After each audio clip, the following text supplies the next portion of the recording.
So finally my dear friends 2024 की Lok Sabha election खत्म हो चुकी है। अब इस लोकसभा इलेक्शन में हमने बीजेपी को देखा कि 239 या 240 सीट्स मिलते हैं। 272 नहीं मिला, अदरवाइज ये BJP single handedly government form कर सकता था, लेकिन इसे 239 240 मिले। अब इसे कोलिशन गवर्नमेंट फॉर्म करना पड़ रहा है। एनडीए की गवर्नमेंट फिर से फॉर्म हो रही है और इस कोलिशन गवर्नमेंट में 2 इंपॉर्टेंट की प्लेयर्स है, हमारे जनता दल के नीतीश कुमार जी और हमारे तेलुगु देशम पार्टी के चंद्रबाबू नायडू जी। ये काफी की रोल प्ले करने वाले इस कोलिशन के लिए, क्योंकि बीजेपी को भी डर है अगर इनका सपोर्ट नहीं मिलेगा तो गवर्नमेंट फॉर्म नहीं हो पाएगा और जो दूसरे पॉलिटिकल पार्टीज है इनको एज यहां पर मिल सकता है। इसलिए अभी मेजर जो की रोल्स प्ले करने वाले हैं ये प्ले करने वाले नीतीश कुमार जी और एक है चंद्रबाबू नायडू जी। देखिए, कोलिशन गवर्नमेंट जो है ये ऐसा नहीं है ये हमेशा खराब है। कोलिशन गवर्नमेंट के फायदे भी होते हैं, खराबी भी होते हैं। अगर आप फायदे की बात करेंगे तो कोलिशन गवर्नमेंट, अगर आप 1991 में देखेंगे जब नरसिम्हा राव जी उस समय थे, तो उस समय भी इंपॉर्टेंट मेजर्स को लिया गया है। Economic reforms, LPG, liberalisation, privatisation, globalisation, economy को ओपन अप किया गया। जो लाइसेंस परमिट राज थी इसे रिमूव किया गया। इंडिया को डब्ल्यूटीओ का मेंबर बनाया गया।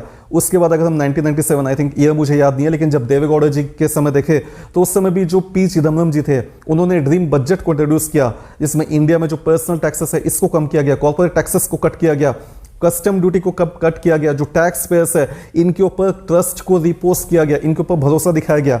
उसके बाद अगर हम वाजपेयी जी के समय में देखें तो इंफॉर्मेशन टेक्नोलॉजी एक्ट 2000 वगैरह इंपॉर्टेंट मेजर्स, काफ़ी लॉज वगैरह बने थे।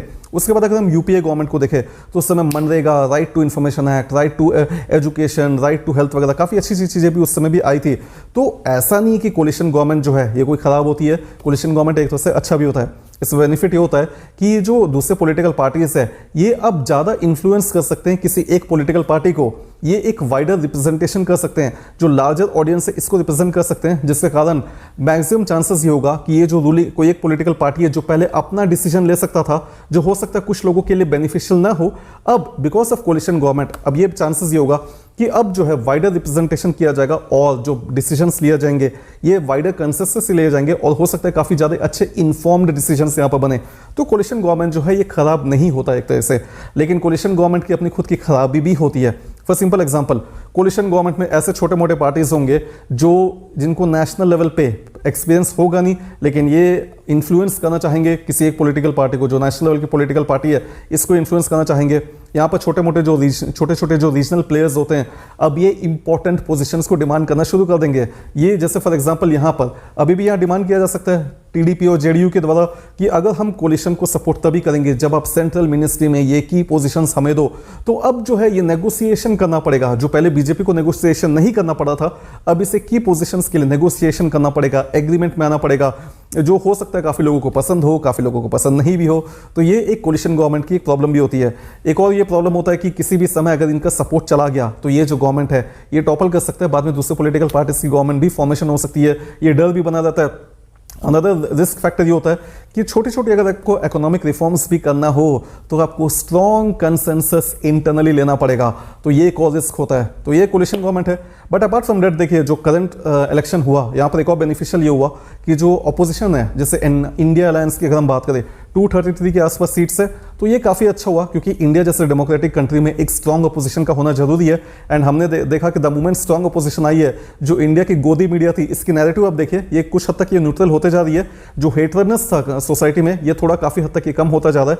तो एक स्ट्रॉन्ग अपोजिशन का इंडिया जैसी कंट्री में होना, एक डेमोक्रेसी में होना, ये काफ़ी फायदेमंद है। ये एक वाइडर स्पेक्ट्रम को रिप्रेजेंट करेगा और जो रूलिंग पार्टी है इसे अकाउंटेबल कर पाएगा। अदरवाइज अगर स्ट्रॉन्ग अपोजिशन नहीं होगा तो कोई क्वेश्चन नहीं कर पाएगा, जो रूलिंग पार्टी कर रही है चलो उसी को मानो, अगर आप नहीं करोगे तो आपके अगेंस्ट में अनवांटेड लॉस इंपोज किए जा सकते हैं, आपको जेल भेजा जा सकता है, काफ़ी चीज़ें हो सकती है। बट यहाँ पर बिकॉज अपोजिशन स्ट्रॉन्ग है अभी, तो ये हम इंडिया के लिए भी काफ़ी अच्छा है, हमारे लिए भी काफ़ी अच्छा है और काफ़ी अच्छी अपॉर्चुनिटीज मिलेंगी कि बेटर डिबेट होगा पार्लियामेंट में, रादर देन कि आप अपोजिशन को बाहर कर दो और बिल्स जो है विदाउट इवन एनी डिबेट आप पास कर दो, जो बाद में काफ़ी सिटीजन्स के लिए एक्सेप्टेबल नहीं हो। तो अभी काफ़ी वाइडर रिप्रेजेंटेशन वगैरह होगा, काफ़ी मुझे लगता है कि काफ़ी अच्छे डिस्कशंस और डिबेट्स होंगे पार्लियामेंट में, और ये एक हेल्दी डेमोक्रेसी के लिए काफ़ी अच्छा चीज़ हुआ कि 2024 इलेक्शन में जो अपोजिशन है इसे भी काफ़ी अच्छे सीट्स मिले। So congratulations to each and every political party and congratulations to everyone. तो मैं कॉन्ग्रेचुलेशंस देना चाहूँगा सारे पॉलिटिकल पार्टीज को। एंड अपार्ट फ्रॉम दैट देखिए, इस इलेक्शन से कुछ की मुद्दे हैं जैसे कि अगर हम बात करें वन नेशन वन इलेक्शन, तो यहाँ पर अगर हम देखें नीतीश कुमार जी का, तो उनका तो सपोर्ट है, लेकिन उन्होंने शायद ये भी कहा था कि वाइडर कंसल्टेशन वगैरह करना पड़ेगा, और यहाँ पर हमें तेलुगु देशम पार्टी का नहीं पता स्टैंड एग्जैक्टली क्या है। तो देखना पड़ेगा किस तरीके से ये जो पॉलिटिकल पार्टीज है ये सपोर्ट करते हैं वन नेशन वन इलेक्शन को। अपार्ट फ्रॉम डेट अगर हम यूसीसी की बात करें, जो काफ़ी लंबे समय से बीजेपी पुश कर रहा था, तो देखना पड़ेगा कि यूनिफॉर्म सिविल कोड को किस तरीके से लाया जाएगा। हालांकि इसमें आई थिंक जो नीतीश कुमार जी है इनका सपोर्ट तो है, इनकी पार्टी का सपोर्ट है, लेकिन देखना पड़ेगा किस तरीके से टीडीपी का सपोर्ट मिलेगा यहाँ पर। एंड एक और थर्ड एस्पेक्ट था अग्निपथ स्कीम। अब अग्निपथ स्कीम द मोमेंट अभी हम सुन ही रहे हैं कि नीतीश कुमार जी कह रहे हैं कि अग्निपथ स्कीम जो है इसे स्क्रैप कर दो, इसे रिविजिट करना पड़ेगा, तो टीडीपी का भी स्टैंड देखना पड़ेगा यहाँ पर। एंड ये तीन इंपॉर्टेंट मुद्दे हैं जो काफ़ी लोगों के माइंड में रहेगा कि क्या होगा। तो देखना पड़ेगा कि ये जो कोलिशन पार्टीज जो भी बन रहे हैं, ये जो दूसरे पार्टीज है, इनका स्टैंड कैसा होगा। But overall my dear friends, अगर मैं अपना ओपिनियन बताऊं तो मुझे 2024 इलेक्शन जो है काफ़ी अच्छा लगा, क्योंकि यहाँ पर ऑपोजिशन स्ट्रांग हुई है, यहाँ पर रूलिंग कोई एक पर्टिकुलर पॉलिटिकल पार्टी स्ट्रांग नहीं हुई है। अब यहाँ पर थोड़ा सा चेक्स एंड बैलेंसेस होगा, अब यहाँ पर वाइडर डिबेट हो सकता है, पार्लियामेंट में वाइडर रिप्रेजेंटेशन होगा, और जो मीडिया है, जो गोदी मीडिया जो सिंगल नैरेटिव चल रही थी, आप उनकी टोन को देखिए, आपको पता चल जाएगा कितना चेंज आ रहा है अभी हमारे कंट्री में। तो that's it my dear friends, इस वीडियो में बस छोटा मोटा मैं शेयर करना चाहता था आपके जो व्यूज़ है इस इलेक्शन को लेकर, आप भी कमेंट्स में टाइप करके बताइएगा।